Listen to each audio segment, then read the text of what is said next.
What's up, everyone, and welcome back to the channel. I'm incorporating a new weekly segment called Weekend Watch. This is where I'm going to give you the results of the past weekend box office, but not only that, I'm going to let you know what's coming out this coming weekend in theaters, but also on your streaming services. So let's get started. But first order of news, New York City movie theaters have actually started to open at about 25% capacity, which is about 50 people per theater. It's not the best, but it's not the worst. At least it's something. So New York City, you're on your way, which is great news. Now, as far as box office results for last weekend, Raya and the Last Dragon was the highly anticipated new release, simultaneously in theaters and also on Disney Plus with the premiere access of the $29.99. Now, how did it do? Did it beat Tom and Jerry in theaters? That's the big question.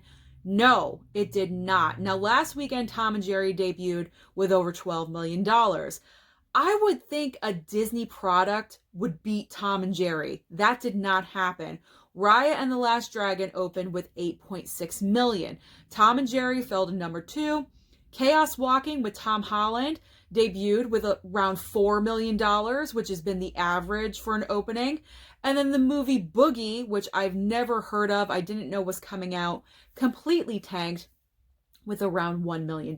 So that's our top movies at the box office for this week.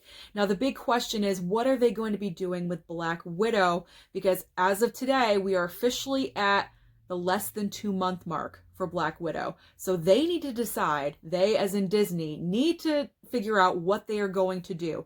Kevin Feige is adamant about only having a theatrical release for Black Widow. I personally agree with this because I think if any movie can save movie theaters, it's going to be Black Widow. You have a built-in audience that is dying to see this on the big screen. 2 more months of people getting the vaccine, people feeling safer. I think it could happen. I don't want them to delay it one more time. I think that would be an absolute mistake. So I'm hoping for just a theatrical.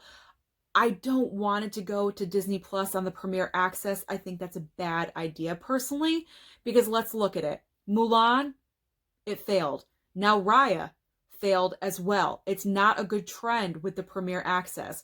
Now, granted, I don't know how much money it made with the premiere access, but the past 2 movies just haven't had a good track record.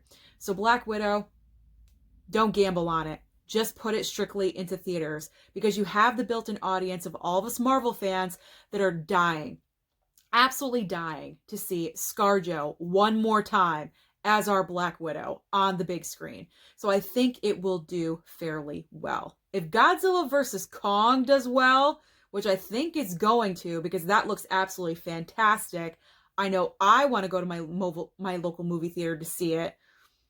I think Black Widow should only be in theaters. So coming up this weekend, box office, nothing new for the box office. So Raya and the Last Dragon has a second weekend to make more money and have bigger numbers. Now on streaming services is a different story. I did a little bit of digging to see what's coming out this weekend. On Netflix, as I reported in a prior video, Netflix promised new releases every single week for the entire year. So this week is Yes Day with Jennifer Garner. Looks like a family-friendly, child-focused movie. It's not really my cup of tea, but if you guys enjoy that, then there you go. That's going to debut on Netflix.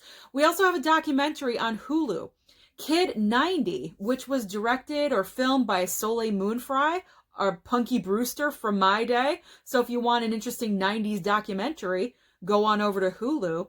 But also on Disney Plus, and anyone that loves Marvel and WandaVision, this is right up your alley.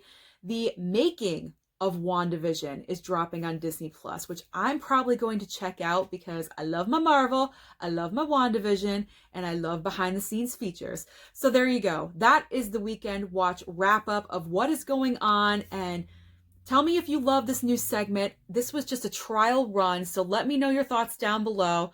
Don't forget to like and subscribe, and I'll see you next time.